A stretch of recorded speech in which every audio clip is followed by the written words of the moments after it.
GST 2.0 పై తాము కేవలం ప్రచారమే చేసుకోవడం లేదని ప్రజలకు అవగాహన కల్పిస్తున్నామని రాజ్యసభ సభ్యుడు సానా సతీష్ అన్నారు. రవాణా శాఖ అధికారులు కాకినాడ జిల్లా సర్పవరం నుంచి నాగమల్లి తోట వరకు ర్యాలీ నిర్వహించారు. ఈ కార్యక్రమానికి ఎంపీ సానా సతీష్ బాబు, కాకినాడ రూరల్ ఎమ్మెల్యే పంతం నానాజీ జెండా ఊపి ర్యాలీని ప్రారంభించారు. ఈ కార్యక్రమంలో district transport assistant commissioner Sridhar తదితరులు పాల్గొన్నారు. గతంతో పోల్చుకుంటే ప్రతి వస్తువు రేట్లు తగ్గాయని, ఎవరైనా పాత రేట్లకు విక్రయిస్తే సంబంధిత అధికారులకు తెలియజేయాలని అన్నారు.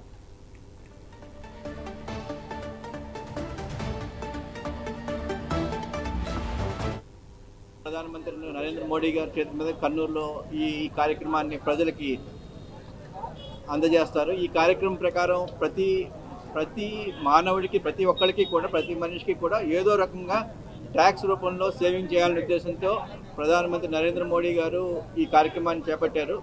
మన ఎమ్మెల్యే గారు చెప్పినట్టు ఇటువంటిది ఇప్పటి వరకు రేట్లు తగ్గడం అనేది ఎక్కడా లేదు.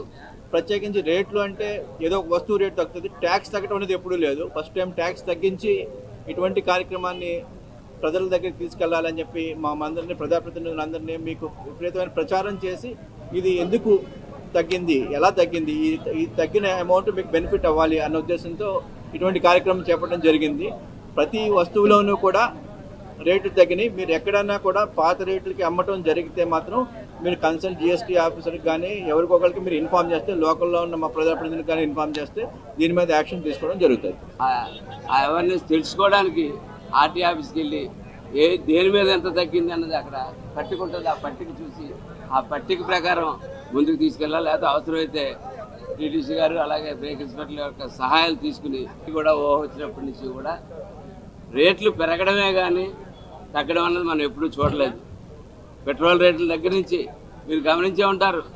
గత సంవత్సరంన్నరగా ఈ కూటమి ప్రభుత్వం వచ్చిన తర్వాత ఎక్కడ పెట్రోల్ రేట్లు కానీ, డీజిల్ రేట్లు కానీ ఎక్కడా పెరగలేదు. పైపెచ్చు ఏ దళారీ కూడా లాభం పొందకూడదు, డైరెక్ట్గా ప్రజలే లాభం పొందాలన్న ఉద్దేశంతో ప్రధాని మోడీ గారు కానీ, పవన్ కళ్యాణ్ గారు కానీ, చంద్రబాబు నాయుడు గారు కానీ ఇవాళ రాష్ట్రంలో ఈ సదస్సులు నిర్వహించడం, ఊరేగింపులు చేయించడం. ఎందుకంటే ప్రతి ఒక్కరికి తెలియాలా